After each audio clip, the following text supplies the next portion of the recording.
Dear students, first year, Assalamu alaikum. Our today's lesson is Unit 5. It's Country for Me. Let's start reading it. It was 11:15 at night when Joel, reading in bed, heard his mother call up. Joel, come and feed Lambie, will you? She usually fed with the orphaned lamb, but tonight she had come home late from a meeting and did not want to go to the barn wearing good clothes. The family dog, Jessica, jumped up from the doorstep as Joel came outside. A pair of overalls pulled over his pajamas, the laces of his boots dangling loose. Hey, Jess, he greeted her, ruffling the dog's thick fur with one hand as they loped together to the barn.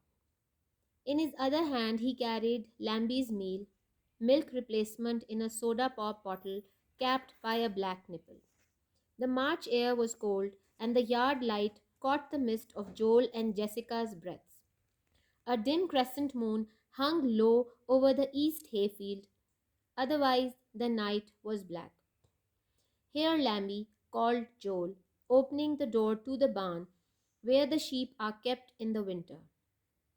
The lamb sprang up from her warm straw bedding and sucked down the bottle in 30 seconds.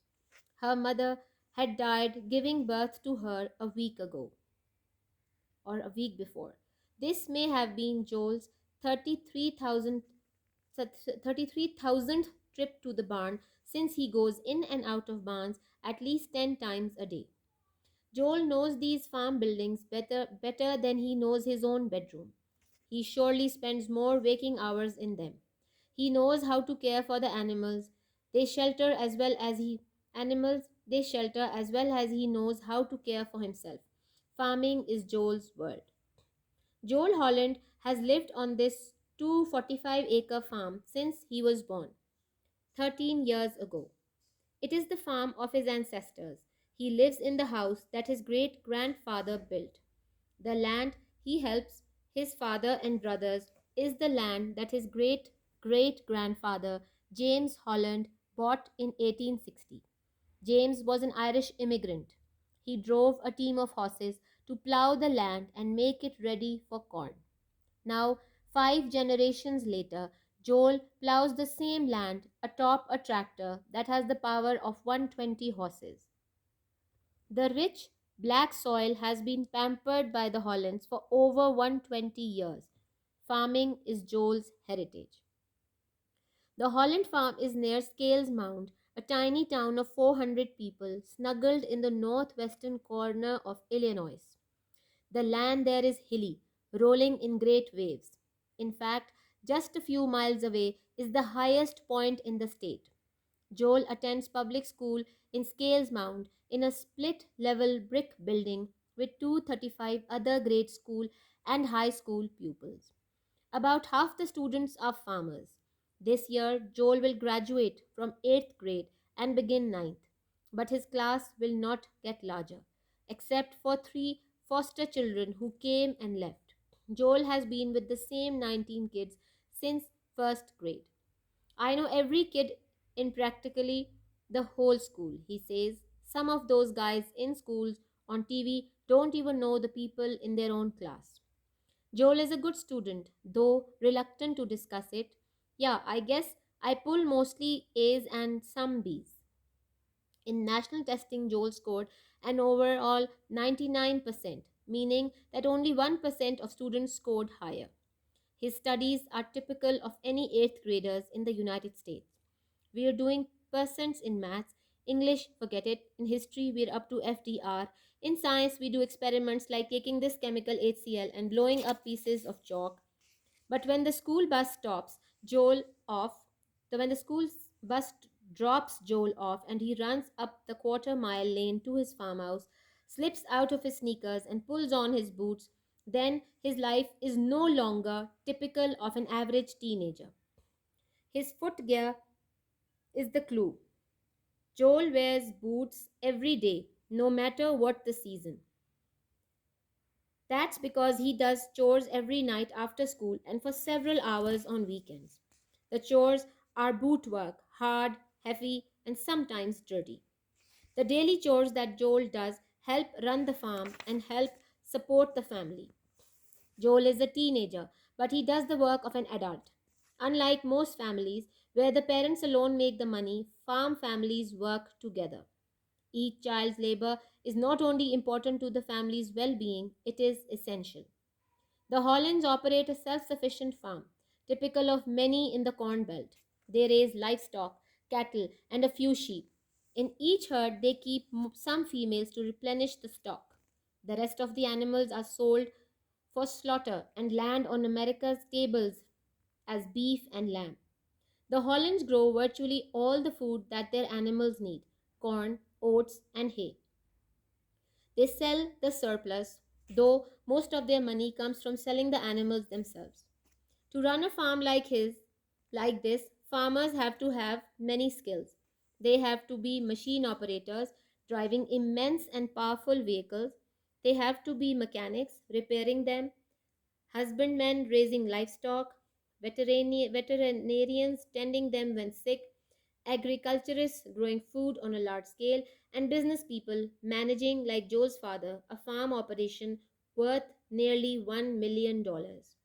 As Joel works on the farm, he is all these workers.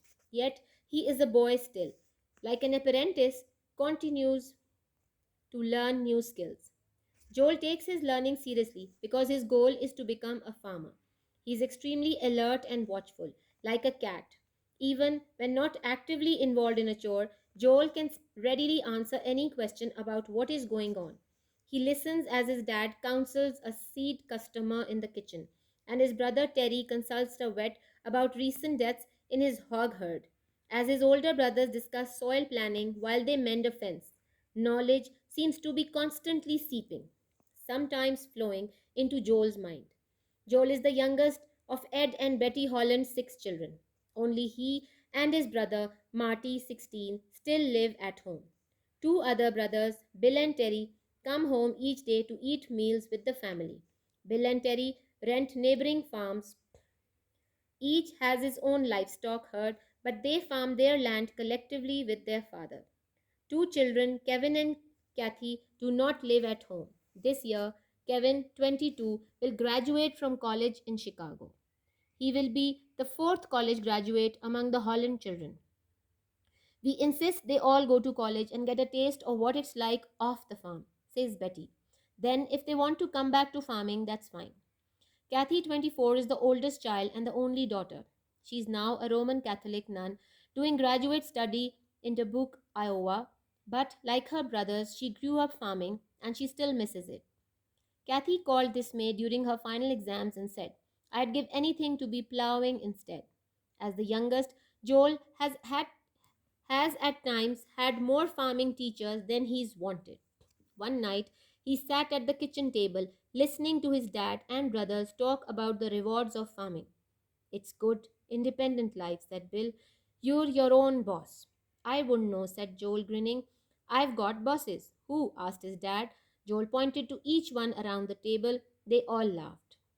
Joel used to be largely at somebody's side, watching and listening, lending a hand, or going on the run for a tractor or forgotten tool. He took the occasional bossing he got in stride. Now he is so busy with his own work that he is no longer available to be everybody's gopher. "If I had just one word to describe Joel, it would be enthusiasm," says Betty. "He uses his youthful energy indiscriminately. On one summer day, he jumped 15 fences, drove farm machinery 25 miles, fed 320 animals, opened and closed 8 gates, walked and ran about 8 miles, jumped on and off the tractor 26 times, lifted 900 pounds of grain, shoveled 4,000 pounds, ate about 2,600 calories. On weekends and during the summer, Joel works outdoor anywhere from 8 to 15 hours a day. The only time he minds it is during early spring.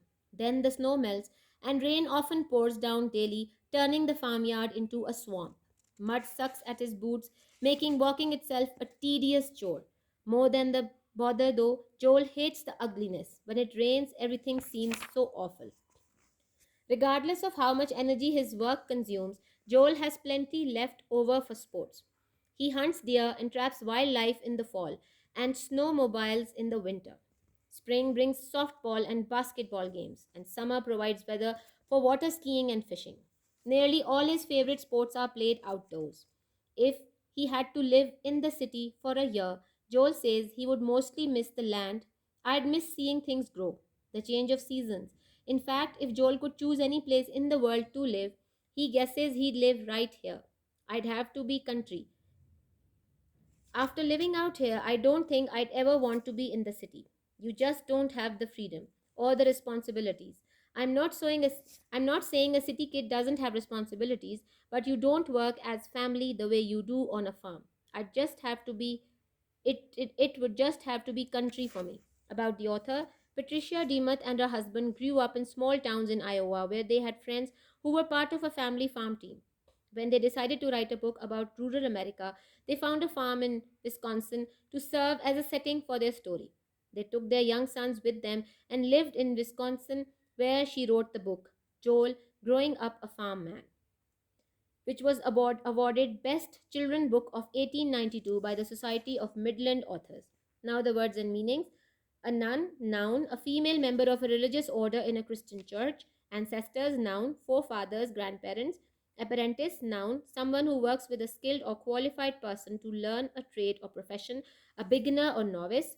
Chore, noun, a small routine domestic task. FDR, Franklin Delano Roosevelt, 1882-1945, 32nd President of the United States of America, 1933 to 45. Gopher, noun, slang, children in the care of a person other than their parents. Gopher and hog, adjective, chores. Chores related to sheep, etc., such as shearing them. Immense, huge, big. Immigrant, noun, a person who has left his homeland to live in another country. Indiscriminately, adverb, randomly, without planning, irregularly. Occasional, adjective, taking place from time to time, not frequent or regular. Often, adjective, without mother. Roman Catholic, adjective, of or relating to Roman Catholic Church, the Church of Rome. Self sufficient, adjective, able to provide for or support oneself without outside help. Snowmobiles, noun, a small open motor vehicle for traveling on snow. Snuggled, adjective, to nestle together, to live together closely. Split level, adjective, a building having the floor level of one part about half a story above or below the floor level of an adjoining part. Surplus, noun, a quantity or amount in excess of what is required. Tedious, adjective, causing fatigue, annoying, dull, laborious. To counsel, verb, to give advice or guidance to someone. To dangle, to hang or cause to hang freely. To lope, to run with a long swinging bounding movement or stride. To lope is a verb. To pamper is also a verb. To treat with affectionate and usually excessive care. To replenish, verb, to make full or complete, again by supplying what has been used up. To shear, to remove the fleece or hair of sheep by cutting or clipping. To take in stride, to accept or to do something without difficulty or effort. Virtually, adverb, partially, nearly. Now I read the lesson to you. Let's start with its Urdu translation. We'll start with the first paragraph of the lesson. It's country for me. ये रात के 11:15 बजे थे जोल जो कि बिस्तर में बैठकर किताब पढ़ रहा था ने अपनी माँ की पुकारने की आवाज़ सुनी। जोल, आ जाओ और लैमी को चारा डालो। क्या तुम ऐसा करोगे? वो अमूमन यतीम बच्चे को चारा डालती थी, लेकिन आज रात वो मीटिंग से घर देर से आई थी और अच्छे लिबास में थी, इसलिए वो जानवरों के बारे में नहीं जानना चाहती थी। जूँ ही जोल बाहर आया तो घर के कुत्ते जैसिका ने दहलीज से छलांग लगाई। उसने पजामे के ऊपर ओवरऑल पहना हुआ था और उसके बूट के तस्मे ढीले लटक रहे थे। उसने हाय जैस कहकर उसका खैर मकदम किया। कुत्ते के जिस्म के घने बालों पर हाथ फेरते हुए दोनों बाड़े की तरफ लंबे लंबे कदम लेकर चले गए और उसके दूसरे हाथ में लैम्बी का खाना था। सोडा पॉप बॉटल में दूध था जिसके ऊपर काला निप्पल लगा हुआ था। मार्च के महीने की हवा सर्द थी और सहन की रोशनी में जोल और जेसिका की सांस लेने की कोहर नज़र आ रही थी। धुंधला चांद मशरिक की तरफ वाक़े सूखे घास की खेत के ऊपर चमक रहा था और वरना रात बहुत ज़्यादा तारीख थी। इसके अलावा जोल ने बाड़े का दरवाज़ा खोलते हुए कहा, लैमी ये लो। वो बाड़ा जहाँ पर सर्दियों में भेड़ों को रखा जाता था। भेड़ का बच्चा यानी मेमना तिनकों के गर्म बिस्तर से उछल पड़ा और 30 सेकंड के कलील वक्त में पूरी बोतल पीकर खाली कर दी। उसकी माँ हफ्ते पहले उसकी पैदाइश के दौरान मर चुकी थी। شاید یہ جول کا 33,000واں ٹرپ تھا، کیونکہ وہ دن میں کم سے کم 10 بار باڑے کا چکر لگاتا تھا۔ جول اپنے بیڈ روم سے بھی زیادہ باڑے کی اس عمارت سے واقف تھا۔ وہ ان باڑوں میں زیادہ وقت گزارتا تھا۔ وہ جانتا تھا کہ ان میں رہنے والے جانوروں کو کس طرح خیال رکھا جاتا ہے، اور اسے بھی وہ اس بات سے بھی واقف تھا کہ اپنا خیال کیسا رکھا جاتا ہے۔ کاشتکاری جول کے لیے اس کی کائنات تھی۔ جول ہالینڈ 13 سال قبل اپنی پیدائشی کے وقت سے 1945 ایکڑ اراضی پر 1645 ایکڑ اراضی پر آباد تھا۔ یہ اس کے آباء و اجداد کی زمین تھی۔ وہ اپنے دادا کے تعمیر کردہ گھر میں رہتا تھا۔ وہ زمین جس میں وہ اپنے باپ اور بھائیوں کی مدد کرتا تھا، یہ وہ زمین تھی جو اس کے دادا جان جیمز ہالینڈ نے 1860 میں خریدی تھی۔ جیمز آئرش آباد کار تھے۔ وہ زمین میں ہل چلانے اور اسے مکئی کی فصل کے لیے تیار کرنے کے لیے گھوڑوں سے کام لیتے تھے۔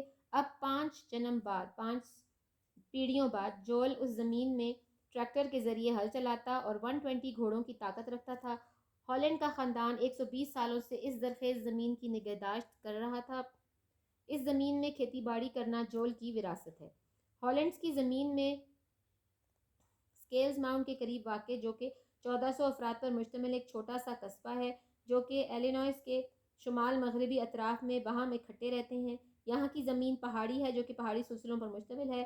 در حقیقت چند میل کے فاصلے پر ریاست کا بلند ترین مقام واقع ہے۔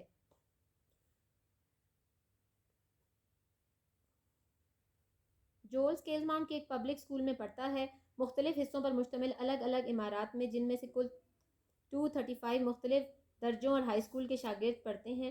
تقریباً نصف طلبہ کاشتکار ہیں۔ اس سال جوئل 8ویں درجے سے 9ویں درجے میں پاس ہو کر چلا جائے گا، لیکن اس کی جماعت کے طلبہ کی تعداد میں اضافہ نہیں ہوگا، سوائے ان 3 لے پالک بچوں کے جو آئے اور چلے گئے۔ جول پہلے درجے سے ان سب سے واقف ہے، ان 19 بچوں کے ساتھ پڑھ رہا ہے۔ وہ کہتا ہے کہ وہ اسکول کے ہر بچے کو جانتا ہے، ان میں سے بعض لڑکے اپنی جماعت کے لڑکوں کو بھی نہیں جانتے۔ جول اچھا طالب علم ہے، اگرچہ وہ اس کا ذکر کرنے سے ہچکچاتا ہے۔ میرا اندازہ ہے کہ میں اکثر A گریڈ حاصل کرتا ہوں اور کچھ B گریڈ۔ نیشنل ٹیسٹنگ میں جول نے 99% نمبر حاصل کیے، مطلب یہ کہ صرف 1% طلبہ نے اس سے زیادہ نمبر لیے۔ اس کی اسٹڈی امریکہ کے کسی بھی 8ویں درجے کے طلبہ کے برابر ہے۔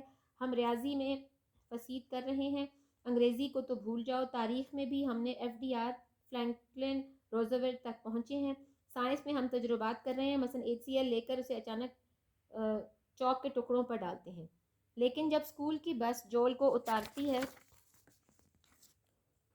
تو وہ اپنے فارم تک 1 میل کی چوتھائی کے برابر گلی میں دوڑ کر جاتا ہے، اپنے کپڑے اتارتا ہے، بوٹ پہنتا ہے، پھر اس کی زندگی ایک متوسط نوجوان کی طرح نہیں ہوتی۔ اس کے جوتے اس کی نشانی ہیں۔ جول روزانہ بوٹ پہنتا ہے، خواہ کوئی بھی موسم ہو۔ یہی وجہ ہے کہ وہ ہر رات اسکول سے آنے کے بعد اور ہفتے وار چھٹی پر کئی گھنٹے کام کرتا ہے۔ گھر کے کام کاج کے لیے بوٹ کی ضرورت ہوتی ہے، کیونکہ یہ کام سخت، بھاری اور بعض اوقات گندا بھی ہوتا ہے۔ روزانہ کے چھوٹے موٹے کام جول سر انجام دیتا ہے۔ وہ کھیتوں کی دیکھ بھال اور گھر والوں کی مدد کرتا ہے۔ جول بچہ ہے مگر بڑے آدمیوں کی طرح کام کرتا ہے۔ زیادہ تر خاندانوں کے برعکس، جہاں والدین اکیلے پیسے کماتے ہیں، کاشتکار خاندان اکٹھا کام کرتے ہیں۔ ہر ایک بچے کی محنت نہ صرف خاندان کی بہتری اور بہبود کے لیے اہم ہوتی ہے، بلکہ لازمی ہوتی ہے۔ ہالینڈ ایک خود کفیل زمین میں کاشتکاری کرتے ہیں، جو کہ کارن بیلٹ کے دوسرے کسی بھی زمین کی طرح ہے۔ وہ مال مویشی پالتے ہیں اور چند بھیڑ۔ ہر ایک روڈیو میں وہ مال مویشیوں کی تعداد برقرار کرنے کے لیے کچھ مادہ جانور رکھتے ہیں۔ بقیہ جانور ذبح کرنے کے لیے بیچے جاتے ہیں اور امریکہ کے ہوٹلوں میں بڑے اور چھوٹے گوشت کے طور پر پیش کیے جاتے ہیں۔ ہالینڈز کا خاندان وہ ہر چیز اگاتا ہے جن کی ان کے جانوروں کو ضرورت ہوتی ہے، مثلا مکئی، گھاس، باجرہ ایٹسٹرا۔ زیادہ اناج وہ بیچ دیتے ہیں، مگر ان کی زیادہ تر آمدن جانوروں کے بیچنے سے آتی ہے۔ اس قسم کی زمینوں میں کاشتکاری کرنے کے لیے کاشتکاروں کو بہت سی مہارتیں سیکھنی پڑتی ہیں۔ انہیں مشین چلانا سیکھنا ہوتا ہے تاکہ بڑے اور طاقتور گاڑیاں چلا سکیں۔ انہیں مکینک بننا ہوتا ہے تاکہ مشینوں کی مرمت کریں۔ انہیں کاشتکار ہونا چاہیے تاکہ مویشی پال سکیں۔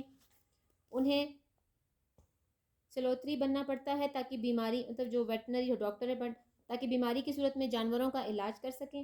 ماہرین زراعت ہونا چاہیے تاکہ بڑے پیمانے پر غلہ اگانے اور کاروباری بننا پڑتا ہے تاکہ جول کے باپ کی طرح زمینوں کے $1 ملین کے معاملات سنبھال سکیں۔ جب جول کھیتوں میں کام کرتا ہے تو وہ ان تمام قسم کے لوگوں کا کام کرتا ہے۔ پھر بھی وہ ایک بچہ اور ایک شاگرد کی طرح مسلسل نئی نئی مہارتیں سیکھتا رہتا ہے۔ جول اس علم کو سنجیدگی سے لیتا ہے کیونکہ اس کا مقصد کاشتکار بننا ہے۔ وہ ایک بلی کی طرح ہوشیار اور چوکنا ہوتا ہے، یہاں تک کہ وہ گھر کے چھوٹے موٹے کاموں سے الگ تھلگ رہ کر بھی وہ کسی بھی کام کے بارے میں جواب دے سکتا ہے۔ وہ باپ کے بیچوں کے گاہک کو دیے جانے والے مشوروں کو بیجوں کے بیچنے والے گاہک کو دیے جانے والے مشوروں کو غور سے سنتا ہے۔ جب اس کا بھائی ٹیڈی ایک سلوتری سے سور کے ریوڑ میں حالیہ اموات کے بارے میں مشورہ لیتا ہے، اور جب اس کے بڑے بھائی باڑ مرمت کرتے وقت زمین کی تیاری کے بارے میں بحث کرتے ہیں تو وہ ان کو غور سے سنتا ہے۔ علم مسلسل جوئل کے ذہن میں سرایت کرتا ہے، بلکہ بعض اوقات اس کے دماغ میں بہہ کر جاتا ہے۔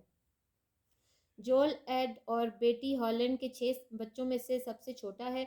صرف وہ اس کا بھائی مارٹی جو کہ 16 سال کا ہے گھر پر رہتے ہیں۔ 2 اور بھائی بل اور ٹیڈی گھر والوں کے ساتھ کھانا کھانے کے لیے گھر آتے ہیں۔ بل اور ٹیڈی پڑوس زمینوں کی اجرت پر لیتے ہیں اور ہر ایک کی پاس اپنے اپنے جانوروں کے ریوڑ ہیں، لیکن وہ اپنے باپ کے ساتھ مل کر اکٹھی زمینوں کی دیکھ بھال کرتے ہیں۔ دوسرے بچے کیون اور کیتھی گھر پر نہیں ہوتے۔ اس سال کیون 22 سالہ شکاگو کے ایک کالج سے گریجویشن کرے گا۔ وہ ہالینڈ کے بچوں میں گریجویشن کرنے والا سب سے چھوٹا لڑکا ہوگا۔ بیٹی کہتا ہے کہ ہم روز دیتے ہیں کہ وہ کالج جا کر کاشتکاری کے علاوہ کاموں کا بھی مزہ چکھے، پھر اگر وہ دوبارہ کاشتکاری کی طرف آنا چاہیں تو بہتر ہے۔ کیتھی جس کی عمر 24 سال ہے سب سے بڑی ہے اور وہ اس خاندان کی واحد بیٹی ہے۔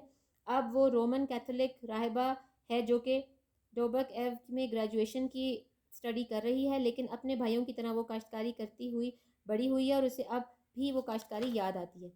اس سال مئی میں آخری امتحان کے دوران اس نے کال کی اور کہا میں کھیتی باڑی کے بدلے سب کچھ دے سکتی ہوں۔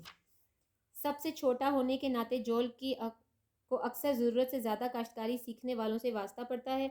ایک رات وہ کچن میں دسترخوان پر بیٹھ کر باپ اور بھائیوں سے کاشتکاری کے فائدوں کے بارے میں باتیں سن رہا تھا تو بل نے کہا یہ ایک اچھی اور آزاد زندگی ہے، تم خود اپنے مالک ہو۔ جول نے مسکراتے ہوئے کہا میں نہیں جانتا، میرے تو بہت مالک ہیں۔ ڈیڈ نے پوچھا کون؟ جول نے میز کے گرد بیٹھے ہر ایک افراد کی طرف اشارہ کیا، اس پر سب ہنس پڑے۔ جول زیادہ تر کسی دوسرے فرد کے پاس ہوا کرتا تھا، لیکن دیکھتا اور سنتا تھا، ہاتھ بٹاتا تھا اور ٹریکٹر یا کسی بولے ہوئے اوزار کے پیچھے جاتا تھا۔ وہ کبھی کبھار دوسروں کے لیے بھی کام کرتا تھا۔ وہ اب اپنے کاموں میں اتنا مصروف ہے کہ مزید دوسروں کے ادھر ادھر کے معمولی کاموں کے لیے وقت نہیں نکال سکتا۔ بیٹی کہتی ہے کہ اگر مجھے ایک لفظ میں جوئل کو بیان کرنا ہو تو وہ یہ ہوگا کہ جوش و جذبہ۔ وہ اپنی جوانی کی طاقت کو بلا امتیاز استعمال کرتا ہے۔ گرمی کے ایک ہی دن میں 15 باڑ پار کیے، 25 میل تک مشینری چلائی، 320 جانوروں کو چارہ ڈالا، 8 دروازوں کو کھولا اور بند کیا، 8 میل تک چلا اور دوڑا، 26 مرتبہ ٹریکٹر پر چڑھا اور اترا، 900 پاؤنڈ اناج کو اٹھایا، 4000 پاؤنڈ غلے پر 6 سے صاف کیے اور 2600 ہرارے کھائے۔ چھٹی کے دوران اب اور گرمیوں میں جوئل 8 سے 15 گھنٹوں تک باہر کام کرتا ہے۔ صرف بہار کا آغاز اسے برا لگتا ہے کہ برف پگھلتی ہے، روزانہ بارش ہوتی ہے جو فارم کو دلدل میں تبدیل کر دیتی ہے، کیچڑ اس کے جوتوں پر چمٹ جاتا ہے اور وہ اس کو بالکل پسند نہیں ہے۔ زحمت سے کہیں زیادہ جول گندگی سے نفرت کرتا ہے۔ جب بارش ہوتی ہے تو ہر چیز بدصورت ہو جاتی ہے، اس بات سے قطع نظر کہ اس کا کام کتنی توانائی خرچ کرتا ہے۔ جول کے پاس کھیل کود کے لیے کافی وقت بچتا ہے۔ وہ ہرن کا شکار کرتا ہے، جنگلی جانوروں کو پکڑتا ہے، سردیوں میں برف میں گاڑی چلاتا ہے، موسم بہار سافٹ بال اور باسکٹ بال کھیلنے کا موقع دیتا ہے، اور گرمیوں کا موسم پانی میں پھسلنے اور مچھلیوں کے شکار کا موقع فراہم کرتا ہے۔ اس کی پسندیدہ تمام تر کھیل باہر کھیلے جاتے ہیں۔ جول کہتا ہے کہ اگر اسے 1 سال کے لیے بھی شہر میں رہنا پڑے تو اسے زیادہ تر اپنی زمین کی زندگی یاد آئے گی۔ زمین یاد آئے گی، مجھے چیزوں کو اگتے ہوئے دیکھنے میں بہت پسند ہے۔ موسموں کا تغیر اور تبدل، در حقیقت اگر جول کو دنیا میں زندگی بسر کرنے کے لیے کوئی جگہ پسند کرنا پڑے تو وہ صرف اور صرف یہاں پر رہنا پسند کرے گا۔ یہ گاؤں ہی ہوگا۔ یہاں پر رہتے ہوئے میرا نہیں خیال کہ میں شہر میں رہنا پسند کروں گا۔ وہاں پر تمہیں آزادی حاصل نہیں ہوگی یا ذمہ داریاں۔ میں یہ نہیں کہہ رہا کہ شہر کے بچے کی ذمہ داریاں نہیں ہوتی، لیکن وہاں پر تم ایک خاندان کی طرح باہم مل کر کام نہیں کرتے جیسا کہ یہاں دیہات میں کرتے ہو۔ اسے میرے لیے وطن ہونا پڑے گا۔ Now, this story is very sweet. It's about a hard-working boy, Joel. The facts about her: his mother had died giving birth to her a week ago. It's about that lamb. Now, Holland Farm is near Scales Mount. The author has successfully achieved coherence in the essay. The whole story revolves around the personality of Joel, who is very watchful and intelligent boy whose only aim is to become a good farmer. The writer uses logical and verbal bridges to maintain coherence in this essay. Every paragraph is related to the previous one, having details that support each other. The title is Country to me is very significant and is related to the theme of the hard work and dignity of labor. Village life is very pleasant, where family members live together, sharing responsibilities with each other. They help each other in every difficult time. Joel works hard, helps his parents in daily chores, and he considers village for himself as a country where he leads a happy life with his family. Joel's treatment of Lammy and Jessica show on one hand that these animals are very familiar with him, and it also shows that he cares a lot for animals. Joel's daily routine is totally different from any routine of a normal child. One has to learn about machines and repairing them. He has to take care of the animals himself. Joel is altogether a very good teenager, but he does the work of an adult. He goes to school, but when he returns, he does daily chores, which are hard, heavy, and dirty works. He fully supports and helps his parents like a responsible man. I hope you liked our video. It is a complete explanation of its country for me. Please like and share our videos and encourage us, and do give comments.